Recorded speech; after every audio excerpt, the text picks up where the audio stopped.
everybody. So all my dear students, ela unnaru andaru? I hope you all are preparing very well for your final public exams. So just oka varame untundi, 7 more days left for your final public exam, isn't it? So 14th nunchi TS వాళ్ళకి and 16th nunchi AP వాళ్ళకి. సరే, so this particular video is very very important. ఒక 5 minutes లో మీకు explain చేస్తాను.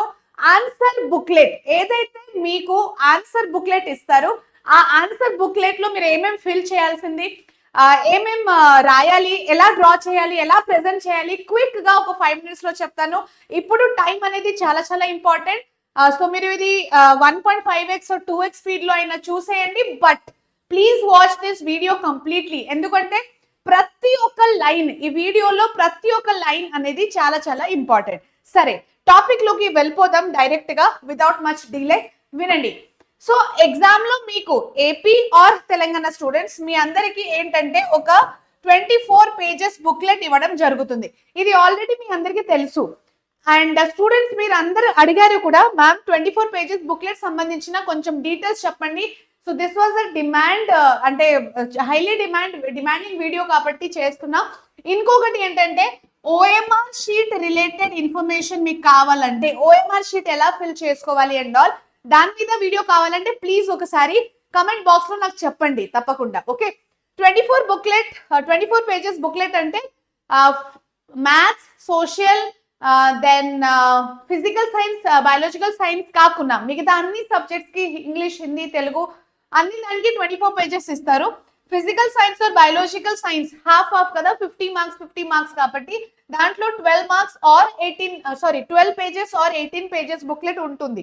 Okay, first thing, before telling you all the important points regarding the 24 pages booklet, please try to reach the exam hall on time. Okay, ఎందుకంటే హడావుడిగా వెళ్తే ఏమైతుంది, అక్కడ మీరు వెళ్ళగానే ఎగ్జామ్ సెంటర్ లో you have to search the room number.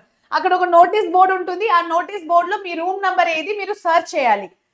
So ఆ హడాబుడిలో వెళ్తారు, లేట్ గా రీచ్ అవుతారు, ఆ నోటీస్ బోర్డ్ చూసి ఆ మీ రూమ్ వెతికి అక్కడ వెళ్ళేసరికి టైం అయిపోతుంది.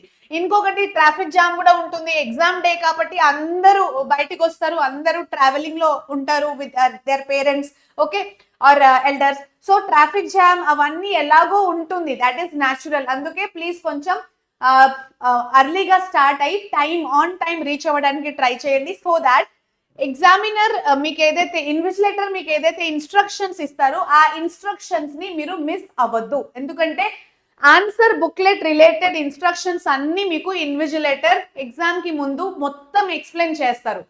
ఓకే, సో ఇప్పుడు కొన్ని క్వశ్చన్స్ ఉన్నాయి మనకు ఆన్సర్ బుక్లెట్ సంబంధించిన. వైట్ పేజెస్ ఉంటుందా మ్యామ్, రూల్డ్ ఉంటుందా, ఆన్సర్ బుక్లెట్ ని ఎలా ఫిల్ చేయాలి, ఏమేమి ఫిల్ చేయాలి, ఎలా ప్రెజెంట్ చేయాలి, ఇవన్నీ నేను క్విక్ గా చెప్తాను. And one more thing, very important point ఇక్కడ ఏంటంటే additionals will not be given. Please keep it in your mind. 24 pages booklet అంటే 24 pages బుక్లెట్ మాత్రమే. ఎట్లాంటి అడిషనల్స్ ఏమీ ఉండవు. అండ్ పేజెస్ సరిపోతుందా అంటే ఎస్ సరిపోతుంది. ఓకే, క్వశ్చన్ పేపర్ ప్రకారంగానే 24 pages తయారు చేయడం జరిగింది, ఎలాగో సరిపోతుంది. Okay, you need not worry. And ఇంకొకటి ఏంటంటే మెయిన్ ఆన్సర్ బుక్లెట్ ఏదైతే ఉంటుంది అది ఏపీ స్టూడెంట్స్ కి, ఆంధ్రప్రదేశ్ స్టూడెంట్స్ కి ప్లేన్ పేపర్ ఇస్తారు, మొత్తం white pages. Okay, no lines or ruled కాదనమాట. తెలంగాణ స్టూడెంట్స్ కి లాస్ట్ ఇయర్ అయితే ఏదైతే ఆన్సర్ షీట్ ఇచ్చారో అది ప్లేన్ ఆన్సర్ షీటే, కానీ దాని మీద లైట్ గా లైన్స్ ఉన్నాయి అన్నమాట. అంటే చాలా లైట్ గా గ్రేష్ కలర్ లో. ఓకే, సో అది మంచిది, ఎందుకంటే మనం స్ట్రేట్ గా రాయొచ్చు, లైన్స్ ఉంటే హ్యాండ్ రైటింగ్ లైన్స్ మన రైటింగ్ కొంచెం మెయింటైన్ అవుతుంది. ఓకే, సో ఏపీ వాళ్ళకి కంప్లీట్లీ వైట్ పేపర్, ఒక ఒరిజినల్ ఆన్సర్ షీట్ పేపర్ కూడా నేను చూపిస్తాను. ఓకే, దెన్ లైట్లీ రూల్డ్, కొంచెం లైట్ గా రూల్డ్ అన్నమాట. తర్వాత first page of your answer booklet, me answer booklet లో ఏదైతే ఫస్ట్ పేజ్ ఉంటుంది ఆ ఫస్ట్ పేజ్ ప్రింటెడ్ గా ఉంటుంది, దాంట్లో ఇన్స్ట్రక్షన్స్ ఉంటాయి. ఇంకా ఏమేమి ఉంటాయి చూడండి, ఆన్సర్ స్క్రిప్ట్ నంబర్, అంటే ఫస్ట్ పేజ్ ఇలా ఉంటుంది. ఓకే, సో ఇలానే ఉంటుంది. ఇది మీ ఆన్సర్ బుక్లెట్ ఫస్ట్ పేజ్ అన్నమాట. దీంట్లో ఇక్కడ you have printed answer script number. Answer script number already print అయ్యి వస్తుంది, అది మీరు ఒకసారి చెక్ చేయాలి కరెక్ట్ గా ఉందా లేదా. ఇక్కడ ఇన్విజిలేటర్ సిగ్నేచర్, కొంతమంది హడాబుడిలో ఆ నర్వస్నెస్ లో స్టూడెంట్స్ ఓపెన్ చేయగానే ఇక్కడ సిగ్నేచర్ అని ఉంది కదా, ఫుల్ సిగ్నేచర్, వాళ్ళే ఏదో సిగ్నేచర్ చేసేస్తారు. Please don't put your signature, అది ఇన్విజిలేటర్ కోసం వాళ్ళు చేస్తారు. ఓకే, ఎలాగో ఇది responsibility of the invigilator to do the to sign their signature కోసం, కానీ స్టిల్ మీ పేపర్ మీ రెస్పాన్సిబిలిటీ కూడా కాబట్టి మీరు కూడా చెక్ చేయండి ఇన్విజిలేటర్ సైన్ చేస్తారా లేరా. చేయలే అంటే ఒకసారి రిక్వెస్ట్ చేసి మేడం సార్ ఇక్కడ సైన్ చేయాలని మీరు అడగాలి. దెన్ సబ్జెక్ట్ పేరు ఇక్కడ రాయాలి. Paper, all your subjects will be paper 1. So మీరు ఇక్కడ పేపర్ 1 అని రాయాలి, except biology. Biology is paper 2. ఎందుకు, మనకు సైన్స్ ఏదైతే ఉంటుంది physical science and biological science లో డివైడ్ అయి ఉంది. So physical science paper 1, biological science paper 2. So ఒక బయాలజీ మాత్రమే పేపర్ 2, మిగతా అన్ని పేపర్ 1 అని మీరు ఫిల్ చేయాలి. Okay, and printed answer script number ఏదైతే ఉంటుంది అది మీరు చెక్ చేయాలి, ఆ నంబర్ సరిగా ఉందా లేదా. ఇక్కడ ఏదో ఒక నంబర్ ప్రింట్ అయి వస్తుంది కదా, సో అది విజిబుల్ గా ఉందా లేదా. ఎందుకంటే మీ result, okay, so your final result is dependent on this answer script number మాత్రమే. అర్థమవుతుందా, మీ పేరు మీ డీటెయిల్స్ ఇంకా ఏమి ఉండవు. మీ ఆన్సర్ స్క్రిప్ట్ నంబర్ అనేది చాలా చాలా important. Please check that properly, అది మీరు చాలా ప్రాపర్ గా చెక్ చేయాలన్నమాట. Okay, next this is how the answer booklet will be. Okay, so answer booklet ఎలా ఉంటుంది, ఇలా ప్లేన్ పేజెస్ ఏపీ వాళ్ళకి, సేమ్ ఇలానే తెలంగాణ స్టూడెంట్స్ కి ఇట్లా లైన్స్ రూల్డ్ అన్నమాట. Okay, ruled pages will be there. So ఇక్కడ కొన్ని లోగోస్ ఉంటాయి. ఓకే, అండ్ బార్ కోడ్ ఉంటుంది, ఇక్కడ లోగో ఉంటుంది, అలాగే AP or Telangana state government logo కూడా ఇక్కడ బ్లర్ గా ప్రింట్ అయి వస్తుంది. ఓకే, అండ్ పేజ్ నంబర్స్ కూడా వాళ్ళు రాసి పెడతారు. సో ఫస్ట్ పేజ్ ప్రింటెడ్ ఏదైతే ఇందాక చూపించానో అది ఫస్ట్ పేజ్ అన్నమాట. సెకండ్ పేజ్ నుంచి మీరు రైటింగ్ అనేది స్టార్ట్ చేయాలి.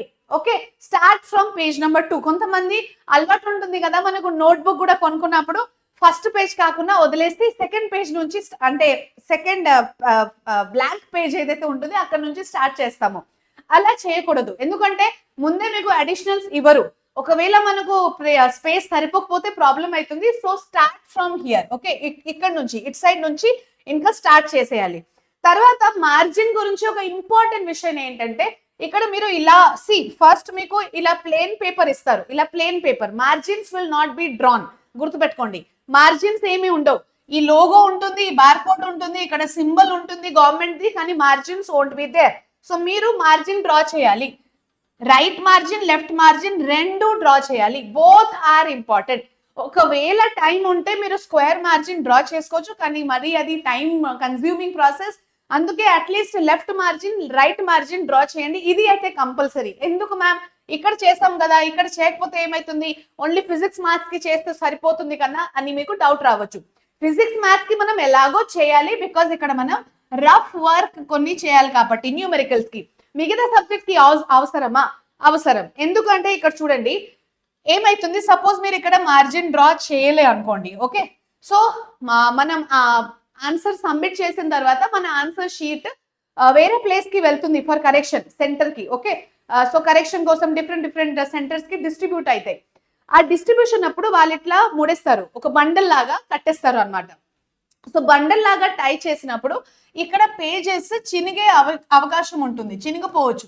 ఓకే, సో మీరు ఆన్సర్ మొత్తం ఇట్లా చివరి వరకు రాస్తారు అనుకోండి, సో ఇట్లా చినిగిపోతే ఆన్సర్స్ విల్ బి అఫెక్టెడ్, అది కనిపించవు మళ్ళీ. ఓకే, సో అందుకే ఇట్ సైడ్ రైట్ సైడ్ కూడా ఒక నారో మార్జిన్, మరీ వైడ్ మార్జిన్ కూడా మీరు డ్రా చేయకూడదు. Okay, so narrow margin draw చేయాలి. ఇట్ సైడ్ మార్జిన్ కూడా కంపల్సరీ డ్రా చేయాలి, ఎందుకంటే స్టేపుల్ చేస్తారు, లేకపోతే థ్రెడ్ టై చేయడం ఏదో ఒకటి, దానికోసం మీరు స్పేస్ వదిలేసేయాలి. అండ్ ఎలాగో లెఫ్ట్ మార్జిన్ మనం డ్రా చేయాలి for writing the question number. Okay, so question number ఇలా మీరు రాయాలి. ఓకే, కొంతమంది ఎలా రాస్తారు అంటే question number 1, question number 2, question number 3, ఇంత అగ్లీగా అస్సలు మనం ఎగ్జామ్ పేపర్ లో, ఫైనల్ ఎగ్జామ్ పేపర్ లో చేయకూడదు. సో జస్ట్ మీరు ఇలా క్వశ్చన్ నంబర్ రాసేయండి. చూడండి 1 లేకపోతే 2 ఇలా రాసి, అండ్ దాంట్లో ఏబిసిడి కొన్ని సబ్ క్వశ్చన్ నంబర్స్ ఉంటాయి కదా, అది ఇట్ సైడ్ ఇట్లా రాయండి. ఓకే, అర్థమైందా మార్జిన్ గురించి? దెన్ ఇంకొకటి, మీకు Telugu, Hindi, English, physical science, biological science ఈ సబ్జెక్ట్స్ కి ఓన్లీ ఓఎంఆర్ అండ్ బుక్లెట్ ఇస్తారు. కానీ మ్యాథ్స్ అండ్ సోషల్ పేపర్ ఈ రెండు సబ్జెక్ట్స్ లో మీకు మ్యాప్ పాయింటింగ్ కోసం ఒక మ్యాప్ ఇవ్వడం జరుగుతుంది, అలాగే ఒక graph paper for mathematics. So మీరు ఈ 3 పేపర్స్ ని ఇదే ఆర్డర్ లో టై చేయాలన్నమాట. First OMR, then answer sheet, then graph or map. Booklet, answer booklet and graph paper or map pointing paper ఏదైతే ఉంటుంది అది మీరు థ్రెడ్ తో టై చేయాలి ఫస్ట్ ఒక కార్నర్ లో, లెఫ్ట్ కార్నర్ లో. దెన్ తర్వాత దాని మీద ఓఎంఆర్ షీట్ పెట్టి వాళ్ళు స్టేపుల్ చేసి ఒక స్టిక్కర్ పెడతారు. ఓకే, ఇంకొకటి ఏంటంటే గ్రాఫ్ ఆర్ మ్యాప్ పాయింటింగ్ ఏదైతే ఉంటుంది దాంట్లో you are not suppose to write your name. Don't write your name on the graph or on the map pointing. Only answer booklet number మాత్రం mandatory మీరు రాయాలి. Answer booklet number graph లో, map లో రాయాలి, because it is very very important. Okay, so అది రాకపోతే ఎలా తెలుస్తుంది ఎవరు మ్యాప్ ఎవరు గ్రాఫ్ అని? ఓకే, అండ్ నేమ్ ఇంకా రిలీజియస్ సింబల్. కొంతమంది స్టూడెంట్స్ కి అలవాటు ఉంటది, కొత్త బుక్ నోట్బుక్ పర్చేస్ చేయగానే ఏదో రిలీజియస్ సింబల్ మనం పెట్టేస్తాం. సో అలా కూడా చేయకూడదు. ఓకే, అర్థమైందా? ఇంకా స్టేప్లింగ్ ఎలా ఉంటుంది, ఇలానే వాళ్ళు స్టేపుల్ చేసేస్తారు అండ్ దాని మీద ఒక బ్లూ కలర్ స్టిక్కర్ కూడా పెడతారు. సో ఇవన్నీ మనకు లేదు, అంత సంబంధం లేదు, ఇన్విజిలేటర్స్ చేస్తారు. బట్ స్టిల్ మీ పేపర్ మీ రెస్పాన్సిబిలిటీ చెప్పాను కదా. So please be careful. ప్రతిదీ ఏదైతే నేను చెప్పానో ఒక్కొక్కటి చెక్ చేయండి, ఉందా లేదా, అసలు అది ఇన్విజిలేటర్ అవన్నీ ఫిల్ చేశారా, సైన్ చేశారా, అవన్నీ కూడా ఒకసారి చూడండి. Okay, then only blue or black pen మాత్రమే యూజ్ చేయండి. రకరకాల colour pens, blue and green colour pen అయితే అస్సలు యూజ్ చేయకూడదు. స్కెచ్ పెన్స్, క్రేయాన్స్ ఇవి కూడా యూజ్ చేయకూడదు. బయాలజీ అండ్ హిందీ, ఇంగ్లీష్ లో పోస్టర్ కోసం, బయాలజీలో డయాగ్రామ్ కోసం very light colours, pencil colours మీరు యూజ్ చేసుకోవచ్చు. Only if you have time management చేయగలుగుతారు అంటే చేయండి కలరింగ్, లేకపోతే వద్దు. ఓకే, అండ్ హైలైటింగ్ ఎలా చేయాలంటే పెన్సిల్ తో అండర్లైన్ అండ్ హైలైట్ చేయాలి. ప్రతి ఒక్క ఇన్స్ట్రక్షన్ కేర్ఫుల్ గా చదువుకోవాలి అండ్ చాలా నీట్ గా పేపర్ ని రాయండి. Margins please remember, wide margins అయితే అస్సలు వద్దు. అండ్ ప్రతి ఒక్కటి చెక్ చేసి మీ లాస్ట్ ఆన్సర్ షీట్ పేపర్ ఏదైతే ఉంటుంది, okay, suppose this is your answer sheet paper. Okay, and ఇక్కడ మీ ఆన్సర్ అంతా అయిపోయింది. సో ఇలా ఒక స్ట్రైక్ ఆఫ్ చేసి ఎండ్ అని రాసేయండి. ఆన్సర్ రైటింగ్ అంతా అయిపోతుంది కదా, లాస్ట్ లో ఒక లైన్, ఒక్కటే లైన్ మాత్రమే స్ట్రైక్ ఆఫ్ చేసి ఎండ్ అని రాసేయండి. ఓకే, అండ్ మీ ఎగ్జామ్ రిలేటెడ్, మీ ఎగ్జామ్ సంబంధించిన any information you have to just open these websites for AP and Telangana. And ఈ వెబ్సైట్స్ లో మాత్రమే మీరు చెక్ చేయాలి. ఏది పడితే అది నమ్మొద్దు. News or updates, authentic educational platform అయితే ఓకే, అది మీరు నమ్మొచ్చు. కానీ మిగతా ఇట్లా చాలా ఉన్నాయి కదా మనకు ఈ మధ్య ఇంటర్నెట్ లో, అవన్నీ నమ్మొద్దు. జస్ట్ మీరు ఈ 2 వెబ్సైట్స్ లో ఏదైతే ఇన్ఫర్మేషన్ అప్డేట్ అవుతుంది అది నిజమే. ఓకే, అండ్ ఇంకొకటి, సో మన ఛానల్లో గెస్ట్ పేపర్స్ లాంచ్ అయింది. ఆ గెస్ట్ పేపర్ జస్ట్ 199 లో అవైలబుల్ ఉంది. సో ఈ గెస్ట్ పేపర్స్ మీరు పర్చేస్ చేస్తే మీకు మీ ఎగ్జామ్ ప్రిపరేషన్ లో ఒక యూస్ఫుల్ టూల్ లాగా పనికి వస్తుంది. ఓకే, దీంట్లో ఏముంటుంది, guest papers for every subject, 5 guest papers ప్రతి ఒక్క సబ్జెక్ట్ కోసం. అలాగే ఇంకొకటి ఏముంటుంది, last 5 year papers and short notes for every chapter, every subject. So that's all my dear students. మళ్ళీ ఇంకొక వీడియోలో కలుద్దాం. All the very best. ఈ 7 days అయితే అన్ని మర్చిపోవాలి. Just disappear from everything in the society and focus your complete body and mind for your final public exam. So all the best. ఇది అయితే గుర్తుపెట్టుకోండి, ఎగ్జామ్ కి ఒక రోజు ముందు మళ్ళీ ఒకసారి చూసి వెళ్ళండి. Bye, take care.